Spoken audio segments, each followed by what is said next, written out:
The restaurant went quiet the moment the little girl ran inside. Her eyes were wide, her voice trembling as she clutched the sleeve of the Mafia boss.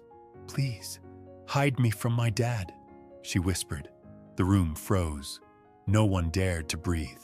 The Mafia boss leaned down slowly, his sharp eyes narrowing. But before he could speak, one of his men yanked the girl's tiny backpack open, and what they found inside shocked everyone. Stay with me until the end, because this story will leave you speechless. Before we begin, don't forget to like this video, hit subscribe, and comment where you're watching from. Now, let's get started. Vincent Caruso was having dinner at his usual table in the corner of Romano's when the chaos began. As the head of the most feared crime family in Chicago, he valued his quiet moments. The restaurant was his sanctuary, a place where business was discussed in hushed tones and respect was absolute. Tonight was supposed to be no different. The heavy wooden doors burst open with such force they slammed against the brick walls.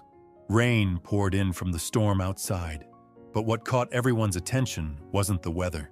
It was the tiny figure silhouetted against the lightning, her small frame shaking as she stumbled forward on unsteady legs. She couldn't have been more than 7 years old. Her dark hair was matted to her head, soaked from the downpour. Her clothes were torn and dirty, and there was something in her eyes that made even the hardest men in that room shift uncomfortably in their seats. It was terror, but not the kind that comes from being lost or scared of strangers.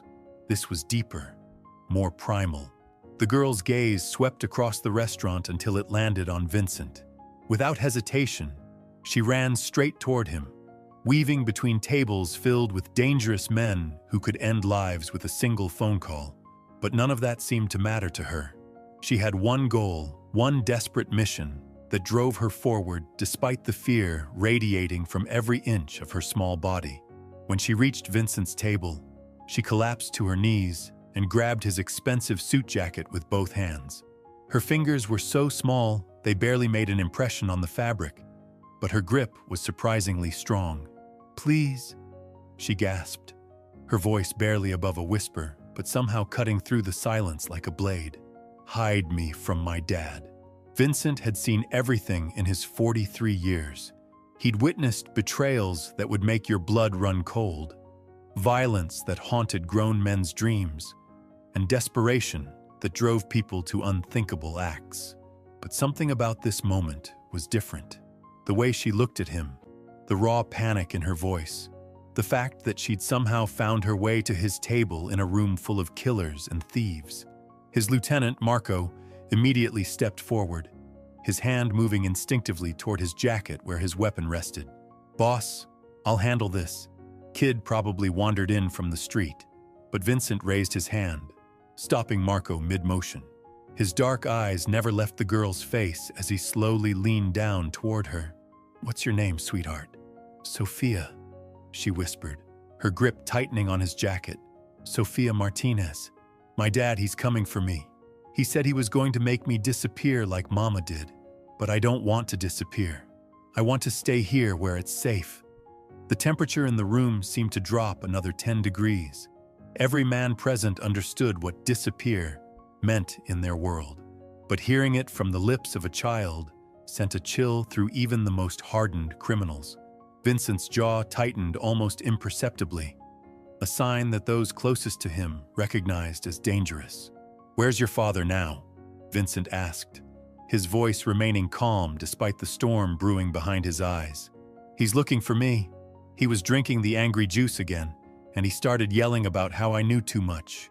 He said I was just like Mama, always watching, always remembering things I shouldn't remember." Sophia's words came out in a rush, as if she'd been holding them back for so long that they finally burst free like water through a broken dam. Marco exchanged glances with Tony, another of Vincent's trusted men. They'd both seen their share of domestic situations, but something about this felt different, more urgent, more deadly. "Sophia, how did you know to come here?"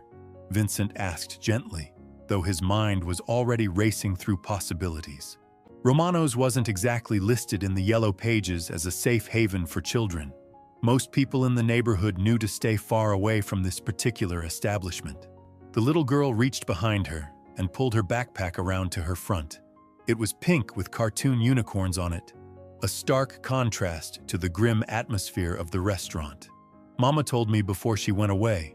She said if something bad happened, if Daddy got too angry, I should find the man with the kind eyes who sits in the corner of the restaurant with the red door. Vincent's breath caught in his throat. Maria Martinez. The name hit him like a punch to the gut. He remembered her now, a beautiful woman with sad eyes who used to clean offices in his territory. She'd approached him once, months ago, desperate for help. Her husband was connected to a rival family, she'd said. He was dangerous, unstable, and she feared for her daughter's safety.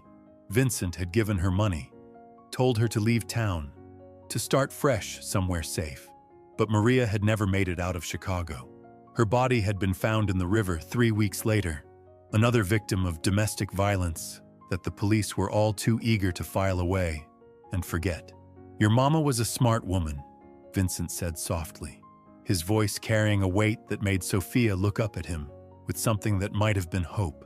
"She wanted to keep you safe." "Is she really sleeping with the angels like Daddy said?" Sophia asked, her voice so small it was barely audible. "Because sometimes I think maybe she's just hiding really good, and one day she'll come back." Before Vincent could answer, one of his men burst through the kitchen doors, his face flushed with urgency. "Boss, we got company." 3 cars just pulled up outside. Armed men getting out. They're asking about a little girl. The restaurant erupted into controlled chaos. Chairs scraped against the floor as Vincent's men took defensive positions. Weapons appeared from beneath jackets and tablecloths.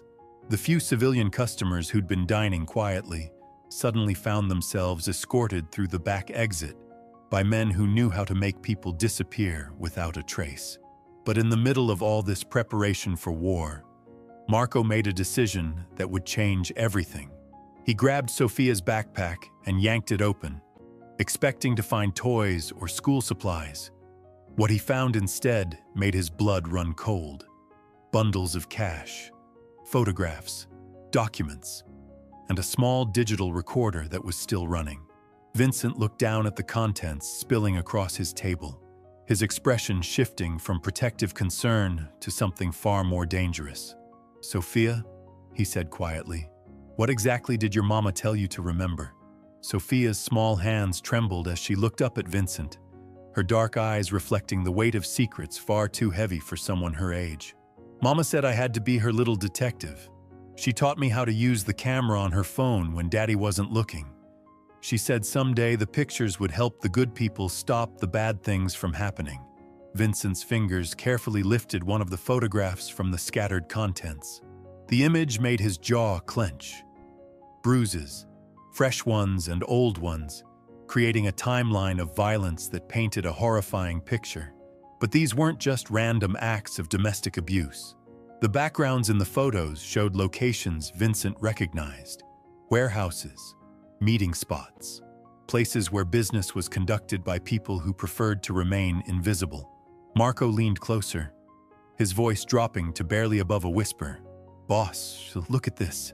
He held up a document covered in numbers, dates, and names. Names that Vincent knew belonged to both friends and enemies. The kid's old man wasn't just beating his wife, he was documenting everything. The digital recorder continued its silent work, the red light blinking steadily as it captured every word being spoken in the restaurant. Vincent realized with growing alarm that Sophia's father hadn't just been abusive. He'd been collecting intelligence, using his wife's cleaning jobs as cover to gather information on Vincent's operations and those of rival families. "Sophia, sweetheart, how long has your daddy been making your mama take pictures?" Vincent asked, his voice gentle despite the storm brewing in his chest. "Since before Christmas," she replied, wiping her nose with the back of her hand. "Mama cried a lot when she had to do it. She said Daddy was making her hurt the people who were nice to her. But she said if we collected enough evidence, maybe the police would finally listen and help us get away." Vincent's blood ran cold. Maria hadn't just been documenting her own abuse. She'd been forced to spy on him, on his associates, on everyone in their world. The implications were staggering.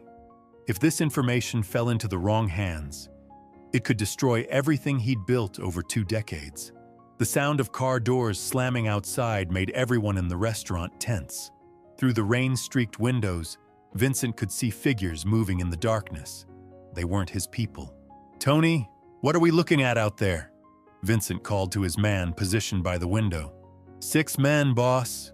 Maybe more. They're not from any family I recognize. Professional, though. The way they move, the way they're positioned. This ain't some desperate father looking for his kid." Sophia tugged on Vincent's sleeve again, her voice urgent. "That's not just Daddy out there. He brought his work friends. The scary men who gave him money to make Mama take the pictures. They said if anyone ever found out what Mama knew, they'd make our whole family disappear forever." Vincent's mind raced. Maria Martinez hadn't just stumbled into his world by accident. She'd been placed there, forced to spy by people who understood the value of information in their business. And now that she was dead, they needed to eliminate the only remaining witness to their operation. "Marco, get on the phone. I want every available man here in 15 minutes. Tony, start moving the civilians out through the tunnel, and somebody kill those lights." But before anyone could move, the front door exploded inward. The first man through was tall, thin, with the kind of pale complexion that suggested he spent most of his time indoors counting money or planning other people's deaths. His eyes immediately found Vincent's table and the scattered contents of Sophia's backpack.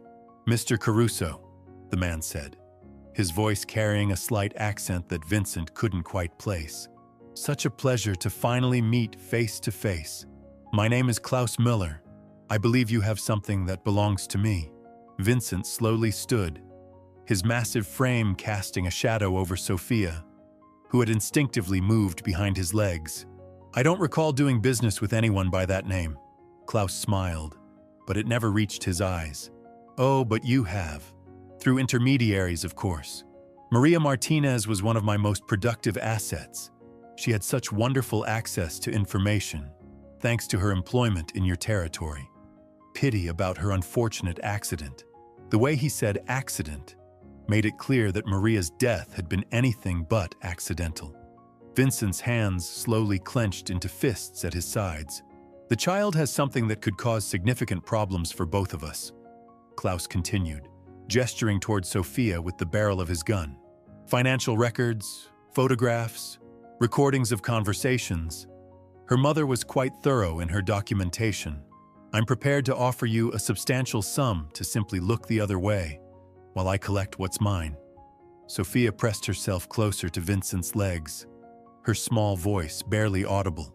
"He's the one who hurt Mama. I saw him through the window that night. He made Daddy hold her down while he put the needle in her arm." The restaurant went dead silent. Even the rain outside seemed to pause. Vincent's dark eyes fixed on Klaus with the kind of intensity that had made grown men confess to crimes they didn't commit. "You killed a woman in front of her child," Vincent said, his voice so quiet it was almost conversational. "In my territory, without permission. And now you come into my place of business, threatening that same child, expecting me to hand her over like she's a piece of property." Klaus's confident demeanor flickered slightly. "Mr. Caruso, I think you misunderstand the situation. This is purely business. The child is a loose end that needs to be tied up. I'm offering you the courtesy of compensation, but make no mistake, I will leave here with her tonight." Vincent took a step forward, and Sophia moved with him, still clinging to his legs like he was her anchor in a storm. "See, that's where you're wrong, Klaus, because this little girl just became family, and I don't negotiate when it comes to family." The tension in the room was so thick, you could cut it with a knife. Vincent's men had quietly positioned themselves around the restaurant, weapons drawn but held low, waiting for their boss's signal. Klaus's people had formed a semicircle near the entrance, clearly professional but outnumbered. Klaus's smile turned cold. "Family? Mr. Caruso, you're a businessman. Surely you understand that sometimes sacrifices must be made for the greater good. The information this child possesses could bring down operations worth millions of dollars. I'm not just talking about your little neighborhood enterprises. This goes much higher than you realize." "Higher how?" Vincent asked, though something in his gut told him he wasn't going to like the answer. "Federal judges, politicians, police commissioners, people who've been very helpful in keeping certain investigations from moving forward." Maria Martinez was documenting more than just street-level operations. She was capturing meetings, recording conversations with people who thought they were untouchable. Sophia's grip on Vincent's legs tightened. Mama said the important people scared her more than Daddy did. She said they wore nice suits but had monster hearts. Vincent felt a chill run down his spine. If what Klaus was saying was true, then Sophia wasn't just in danger from her abusive father and his associates. She was sitting on information that could topple corruption networks, reaching into the highest levels of government. People with that much to lose wouldn't hesitate to eliminate a 7-year-old girl to protect their secrets. The sound of approaching sirens in the distance made everyone in the restaurant tense. Klaus glanced toward the windows, his expression shifting from confident to concerned. "It seems our conversation will have to be cut short," he said, backing toward the door. "But this isn't over, Mr. Caruso. That child has something that doesn't belong to her, and there are people far more dangerous than me who want it back. Consider this your only warning." As Klaus and his men retreated into the storm, Vincent knelt down beside Sophia, his large hands gently touching her shoulders. The little girl looked up at him with eyes that had seen far too much for someone her age. "What happens now?" she whispered. Vincent glanced at the scattered contents of her backpack, at the evidence of corruption and murder that could change everything. Then he looked back at Sophia, at this brave little girl who'd somehow found the courage to walk into a room full of dangerous men because her mother had told her to find someone with kind eyes. "Now, sweetheart, we make sure the right people see what your mama wanted them to see." But Vincent knew they weren't safe yet, not by a long shot. The sirens were getting closer, but he couldn't tell if they belonged to cops on Klaus's payroll or legitimate officers who might actually help. In their world, that distinction could mean the difference between life and death. "Marco, get the car ready. We're leaving through the back," Vincent ordered, scooping Sophia into his arms. The little girl didn't resist. Instead, she wrapped her small arms around his neck and buried her face against his shoulder. "Where are we going?" she whispered. "Somewhere safe while I figure out what to do with all this information your mama left behind." Vincent grabbed the backpack and its scattered contents, stuffing everything back inside. His mind was already working through possibilities, calculating risks, weighing options. The drive through Chicago's rain-soaked streets was tense. Sophia had fallen asleep in the back seat, exhausted from the night's events. But Vincent remained alert. Every set of headlights in his rearview mirror could be Klaus returning with reinforcements. Every police car they passed might be carrying corrupt officers ready to hand Sophia over to the highest bidder. They arrived at a safe house on the south side, a nondescript apartment building that Vincent's organization used for situations exactly like this. Marco swept the area while Tony carried the still-sleeping Sophia upstairs. Vincent followed, the pink backpack feeling heavier with each step. Once inside, Vincent spread Sophia's evidence across a kitchen table under the harsh, fluorescent light. What he saw made his blood boil. Photographs of meetings he'd thought were private. Audio recordings of conversations that could send him to prison for life. Financial documents showing money flows between his organization and people he'd never heard of. But worse than the betrayal was what else the evidence revealed. Maria Martinez hadn't just been spying on Vincent's family. She'd been documenting a network of corruption that reached into every level of Chicago's power structure. Judges who fixed cases, police commanders who buried investigations, politicians who voted on legislation while their pockets were lined with dirty money. "Boss," Marco said quietly, studying one of the photographs over Vincent's shoulder. "This picture was taken at the warehouse last month. The meeting with the Torino family about the port deal. Vincent nodded grimly. Which means Klaus isn't working alone. Someone in our organization fed Maria information about that meeting. Someone told her exactly where to be and when to be there. The implications were staggering. Vincent had always prided himself on running a tight ship, on knowing exactly who he could trust. But Sophia's evidence suggested that betrayal had been festering in his ranks for months, maybe years. Sophia stirred on the couch where Tony had laid her down, her eyes opening slowly. She looked around the unfamiliar apartment with the wariness of a child who'd learned not to trust new places. "Is this where I live now?" she asked, her voice small and uncertain. Vincent knelt beside the couch, his expression softer than his men had ever seen it. "For now, sweetheart, until we figure out how to keep you safe permanently." Sophia sat up, clutching a small, stuffed rabbit that had been in her backpack. "Mama said the pictures would help catch the bad men. But there are so many bad men. How do we catch them all?" It was a question that cut straight to the heart of Vincent's dilemma. The evidence Sophia possessed could bring down dozens of corrupt officials and criminals, but using it would also expose his own illegal activities and put a target on both their backs that would never disappear. "One at a time," Vincent said finally. "We start with the worst ones first." Over the next 3 days, Vincent's organization worked around the clock to verify Sophia's evidence. What they discovered was a web of corruption more extensive than anyone had imagined. The recordings alone contained enough material to topple half of Chicago's political establishment. But Klaus hadn't been idle either. Reports came in of strangers asking questions in Sophia's old neighborhood. Cars with tinted windows parked outside schools and community centers. Professional surveillance teams staking out locations where Maria Martinez used to work. "They're casting a wide net," Tony reported during a meeting at the safe house. "Word on the street is there's a bounty on the kid. Big money, enough to make even loyal soldiers think twice." Vincent felt the walls closing in. Every hour they delayed was another hour for Klaus and his associates to tighten their grip on the city. But rushing into action with incomplete information could get them all killed. That's when Sophia did something that changed everything again.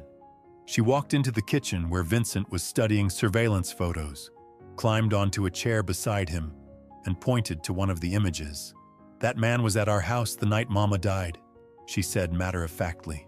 Vincent looked closer. The photo showed a well-dressed man in his 50s getting out of an expensive sedan. Vincent recognized him immediately. Judge Harrison Blackwell, one of the most respected members of Chicago's judiciary, a man who'd built his reputation on being tough on organized crime. "Are you sure, sweetheart?" Vincent asked gently. Sophia nodded. "He came after Daddy and the needleman left. He looked at Mama lying on the floor, and then he talked to someone on his phone. He said something about cleanup and making sure there were no loose ends." Vincent's hands trembled slightly as he reached for one of the audio recordings. Judge Blackwell's voice was unmistakable, discussing case dismissals and evidence tampering with the casual tone of someone ordering coffee. "Marco," Vincent called, "get me everything we have on Blackwell. Financial records, travel schedules, family members, everything. Boss, if we go after a sitting judge, there's no going back," Marco warned. "That's the kind of move that starts wars." Vincent looked at Sophia, at this brave little girl who'd lost everything but still had the courage to seek justice for her mother. Then he thought about all the other victims, all the cases that had been dismissed or buried because corrupt officials had been paid to look the other way. "The war already started," Vincent said quietly. "We just didn't know we were fighting it." But before Vincent could make his next move, Sophia made one of her own. While the adults were planning their strategy, she'd been listening to more of the recordings on her mother's phone. And what she heard made her walk straight to Vincent with tears streaming down her face. "There's something else," she whispered, holding out the phone. "Something about other kids like me." Vincent took the phone and pressed play. Klaus's voice filled the room, cold and calculating as he discussed something called Project Cleanup. the systematic elimination of witnesses to their corruption network. Not just adults, but their children too. Kids who might have seen too much, heard too much, remembered too much. Sophia wasn't the only child in danger. According to the recording, there were at least 6 other families that had been targeted. Parents who'd been forced to spy or killed for refusing. Children who were now living with relatives or in foster care, unaware that they were being watched, waiting to be eliminated when the time was right. "We have to save them," Sophia said, with the kind of moral clarity that only children possess. "Mama always said we have to help other people when they're in trouble." Vincent stared at the phone. At this evidence of a conspiracy so vast and evil, it took his breath away. He'd spent his entire adult life believing he was one of the bad guys, that his choices had put him on the wrong side of justice. But listening to Klaus and Judge Blackwell discuss the murder of children, like they were talking about taking out the trash, made him realize that maybe, for the first time in his life, he had a chance to be one of the good guys. "Marco, Tony," Vincent said, his voice carrying a weight of decision that his men recognized. "Change of plans. We're not just protecting Sophia anymore. We're going to war." The next phase of their operation required resources and connections that went far beyond Vincent's traditional criminal network. They needed allies who operated in the legitimate world, people who could use Sophia's evidence in ways that would actually bring justice rather than just revenge. Vincent made a phone call he'd never thought he'd make in his lifetime, to FBI agent Sarah Chen, a woman who'd been trying to build a case against his organization for 3 years. A woman he respected, despite the fact that she represented everything he'd spent his life fighting against. "Agent Chen," Vincent said when she answered. "This is Vincent Caruso. I have something you need to see." The silence on the other end of the line stretched for nearly 30 seconds before Agent Chen responded. "Mr. Caruso, if this is some kind of trap or game, I should warn you that this call is being recorded." "Good," Vincent replied. "I want it recorded. I want everything that happens from this point forward to be documented, because what I'm about to tell you is going to change everything you think you know about corruption in this city." 2 hours later, Agent Chen sat in the safe house, staring at Sophia's evidence spread across the kitchen table. Her expression shifted from skepticism to shock to barely controlled rage as she absorbed the scope of the conspiracy. "This is enough to bring down half the city government," she said finally. "But it's also enough to get everyone in this room killed. You realize that, don't you?" Vincent nodded. "Which is why we need each other. You need the evidence to build your case. I need federal protection to keep Sophia and the other kids alive long enough for justice to actually happen." Agent Chen looked at Sophia, who was coloring in a book at the kitchen counter, seemingly oblivious to the world-changing conversation happening around her. "What about your organization? Your illegal activities? You understand that cooperating with us means the end of everything you've built." Vincent was quiet for a long moment, watching Sophia carefully select different colored pencils for her drawing. When he spoke, his voice was different somehow, softer, more human. "Some things are more important than business," he said. "That little girl trusted me to protect her. Her mother died believing that someone would eventually do the right thing with the evidence she'd gathered. I can't let them both down." Agent Chen extended her hand across the table. "Then let's make sure they didn't die for nothing." As Vincent shook her hand, Sophia looked up from her coloring book and smiled. It was the first genuine smile anyone had seen from her since the night she'd run into the restaurant. And in that moment, Vincent realized that sometimes the most important victories have nothing to do with money or power or respect. Sometimes they're just about keeping a promise to a little girl who had nowhere else to turn. The war for Sophia's life and the evidence that could change everything was just beginning. But for the first time since this nightmare started, Vincent felt like they might actually have a chance to win. The operation to save the other children began at dawn. Agent Chen had worked through the night, using Sophia's evidence to identify the locations where the remaining targets were hiding. 6 families scattered across 3 states, all connected by the web of corruption that Klaus and Judge Blackwell had woven around them. Vincent stared at the map spread across the table, red pins marking each location.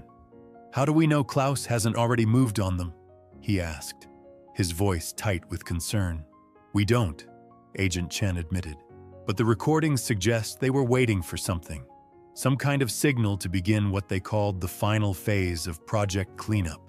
Sophia looked up from her breakfast, her dark eyes serious beyond her years. "The signal was supposed to be getting me back. Klaus told Daddy that once they had me in the pictures, they could make all the other problems go away too." The weight of that revelation settled over the room like a heavy blanket. Sophia wasn't just a victim in this conspiracy. She was the key that would unlock the systematic murder of innocent children whose only crime was being in the wrong place at the wrong time. "Which means we have a window," Vincent said, his strategic mind already working through possibilities. "They're waiting for Klaus to report back before they move. If we can get to these kids first, we might be able to save them." Agent Chen nodded. "I've got teams standing by in each location. Federal marshals, child protective services, the works. But there's a problem." Vincent raised an eyebrow. "What kind of problem?" "3 of the families are under the protection of local law enforcement. Officers who, according to your evidence, are on Klaus's payroll. If we move through official channels, we'll be walking these kids straight into a trap."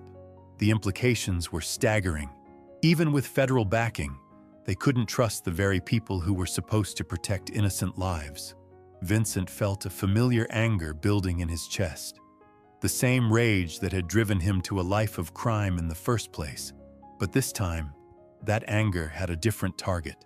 "Then we don't go through official channels," he said quietly. "At least not entirely." Agent Chen studied his face. "What are you proposing?" 6 months later, Sophia Martinez stood in a federal courtroom watching as Judge Harrison Blackwell was led away in handcuffs. Klaus Mueller had been sentenced to life without parole. 17 corrupt officials were behind bars, and Project Cleanup had been completely dismantled. Vincent Caruso had kept his promise. All 7 children were safe, living with loving families under new identities.